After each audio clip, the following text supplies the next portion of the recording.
Welcome to the first episode of Across the Wave, where we fill you in on all the news you missed for Delbarton sports. I'm Lorenzo Scola, joined by Ryan Dooley, and we're excited to start this new series. Yes, we are. So let's kick things off with football. Kicking the ball, actually number 84. The team traveled to Ohio to take on. He'll send this one high end over, and it'll be taken at the 2-yard line by Hackelman. And then last week they went up to Pennsylvania for another tough road game against 197th ranked national opponent Malvern Prep, where they lost 29-0. It was a tough way to start the season, but the silver lining is those are two very quality opponents, and there was still plenty to be happy about in those games. Yeah, Ryan, and you know, a lot of those reasons for this slow start is they lost a lot of quality seniors after last season. Brock Dandrick, who moved on to John Hopkins. Philip Fulmer, who was their top leading receiver to Buffalo. Andy Cabela, who was their top offensive lineman to Washington. Their kicker, Will Kramer, to Williams, and their safety, Lucas Cardinale, to Williams. There are just a few to name. Yeah, and that was a very strong core that they lost last year. However, as I said earlier, there's plenty to be happy about. One thing was senior Matthew Teferi in the game against St. Edwards went on for an 85-yard touchdown rush. He was Fires, has a receiver open. That is caught by Van Rapport. He is gone at the field, and he's got a receiver open. It is caught by Xavier. Sophomore Chaz Cusimano also had an INT for the Green Wave, and Matt O'Leary had a fumble recovery. It was clear from that game that the big plays were going to fuel this offense, and they had plenty of them. Yeah. Now, next for the football team, they're going to have a 3-game homestand. First, on the 13th against Monsignor Farrell from New York. This is going to be a big bounce-back game that's going to help determine the rest of the season for the Green Wave. Crucial to get things started there. Then, the week after that, on the 20th, they're going to have St. Peter's Prep also at home, which is going to be Delbarton's homecoming. So that's going to be a very fun game. And then, the 27th, they're going to host Seton Hall Prep for a huge rivalry matchup. Yeah, that's always a fun one. And last year, Delbarton got the best of them in their homecoming. And then for soccer, last year, they had a record of 21-1. Their sole loss was to St. Benedict's in the non-public A final. But they did have some key losses. They lost Liam McKelvey to Fairfield University, Braden Highland. They also have some key returners. Owen Miller, who had a ton of goals last year. Dylan Mozzarella, who had 5 goals and 4 assists. They have senior Peter Lyons. They have Liam Murphy, the junior, had 6 goals last year. And they have senior Henry Kovacs. And earlier this weekend, the soccer team went for a scrimmage against Tenafly, which they won 4-0. They had goals from Jordan Douglas, Cortland Martin, Max Miller, and Henry Farrow, which helped propel them to a victory in the scrimmage. Signs of good things to come for this soccer team. Coming up on the 9th, they will host Mendham in another big rivalry matchup, which will be a ton of fun, which will be live streamed by the Green Wave Sports Network. You'll hear Lorenzo and Ben on the call. And then on the 11th, they'll host Roxbury, and on the 14th, they'll travel to face the Hun School. Yeah, a big season for soccer expected, always so good, and they're propelled to have another strong season. Next up, we have cross country. They will need to find a new core because they had several key runners to graduation, including John Kuzakrea, who's now running for NYU. The sub-varsity level schedule. The JV football plays Brunswick School on the 8th, which is actually today. The freshman football plays St. Joe's Regional on September 9th, and they lost to Malvern Prep over the week of 20-7.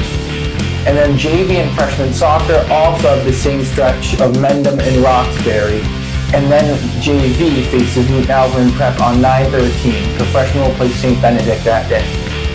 And now for Delbarton alums who are in the college level and professional level now.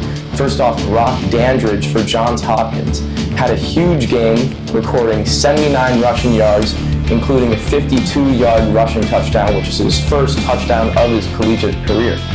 He helped Johns Hopkins beat Ithaca 42-14. Brady Highland also recorded his first collegiate goal for Hamilton College in a 4-0 win against Oswego State. And in the MLS, class of 2020, Brendan McSorley signed his contract with the St. Louis City SC. And then class of 2019, Jack Leiter has continued a very impressive stretch after the All-Star game. Recently, he had a very impressive start for 6 innings, only allowing 2 runs with 8 strikeouts, although his Rangers would fall to the Diamondbacks in a 2-0 loss. Yeah, Jack Leonard, he's been having a strong start to his career. And now in the NFL, there was a bunch of amazing games over the weekend that took place. One of them being the Jets versus the Steelers, which many thought the Jets would not be able to succeed on offense. The Steelers had a great haul over the offseason. Jalen Ramsey, Darius Slay. They already have a great defensive line. And the Jets with a new full head coaching staff, many thought they would struggle, but Justin Fields had a great game, 2 scores on the pass, 2 rushing, and the Jets fell 34-32. Aaron Rodgers had himself an amazing game with a pair of 4 touchdowns, going 19 for 23. And we also saw a poor outing from the Dolphins in Tua. What do you think about that, Dooley? Yeah, I mean, just really hard to see there from the Dolphins. Expectations, not Super Bowl level caliber, obviously, but still, you expected them to be up there, and just falling and not scoring a point like that, very hard to see if you're a Dolphins fan. Yeah, adding on to that, Isaac Tesla, he had an insane first touchdown catch, one-hander, Odell Beckham-like. And what about your Packers, Dooley? Yeah, I'm a Packers fan, and it felt good to see that win yesterday. They looked super strong. The Lions coming off a great season last year, obviously some changes in the coaching staff. And honestly, I think that was the reason for their loss. I think that their coaching staff really helped propel them to success last year. You saw all of their trick plays. They were always ahead of the defense on offense. And that's just something you didn't see when they were playing the Packers. And the Packers just looked super strong.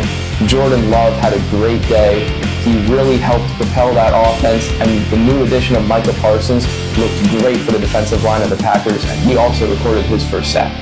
Yeah, unfortunately, my Seahawks did not have a great offensive outing. We fell for 49ers.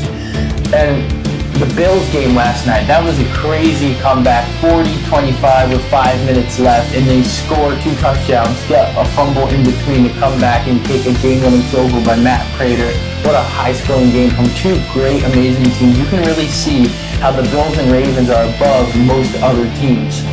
And what do you have for your Super Bowl predictions? All right, after what I saw this weekend, I'm going to have to say Packers over the Bills.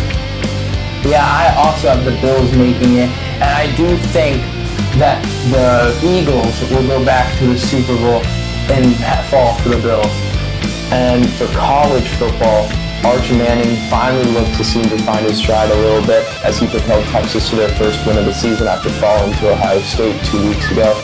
And we also saw a huge upset of Florida falling to USF. Huge change for the rankings there.